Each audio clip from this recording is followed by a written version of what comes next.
E sempre nel bellissimo impianto del Marco Polo siamo adesso con Mister Gallonetto, che è il nuovo tecnico, per chi non lo sapesse, ma penso che lo sapete ormai tutti, del Vittorio Veneto Calcio. Mister, ben arrivato, posso dire bentornato, perché sei un vittoriese, insomma, possiamo dire, no? Buonasera intanto a tutti. Sì, bentornato anche se sono passati tanti Da anni, ecco, calciatore. sono nato e cresciuto a Vittorio Veneto, certo, da calciatore sono passati diversi anni, ma insomma il cuore è sempre stato per la città, ecco.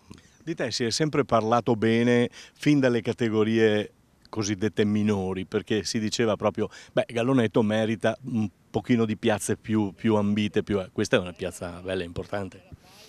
Se quello che dice lei è vero, beh, ovviamente i complimenti fanno sempre piacere.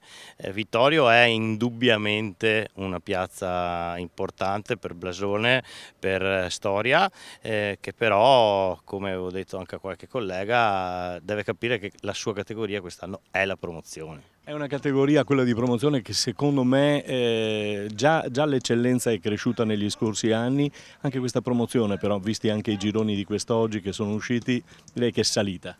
Ho visto poco prima di venire qua i gironi e il mio commento è stato che di sicuro si tratta di un girone tosto.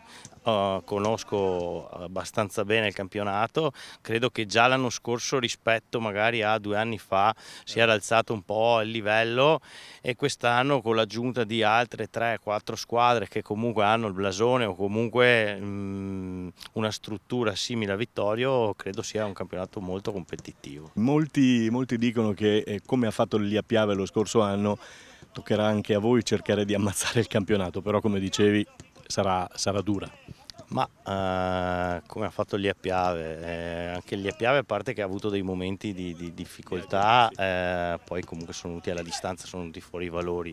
E io credo che bisogna calarsi nella parte, cioè bisogna dimenticarsi quella che è stata la Serie D o l'eccellenza e calarsi in un campionato che non sarà facile, molto livellato verso l'alto, e dove ci sono diverse compagini come il Vittorio Veneto che hanno speso più del Vittorio Veneto, quindi bello perché quando c'è competitività secondo me ti diverti ancora di più. È chiaro che io, ma penso un po' tutti, ci divertiamo quando vinciamo le partite e quindi cercheremo di vincere il più possibile. Credo che insieme abbiamo costruito una buona base.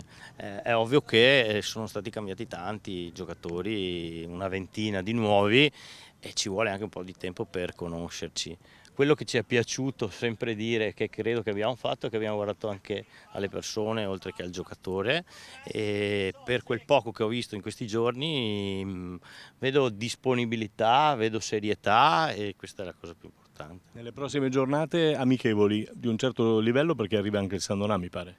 Sì, mercoledì faremo la prima amichevole con il San Donà, poi c'è il torneo di Cappella che è un quadrangolare dove giochiamo la prima partita con il Borgo Valbelluna e poi faremo 2 amichevoli con San Martino e Orsago, sabato e mercoledì 26, l'ultima se non ricordo male.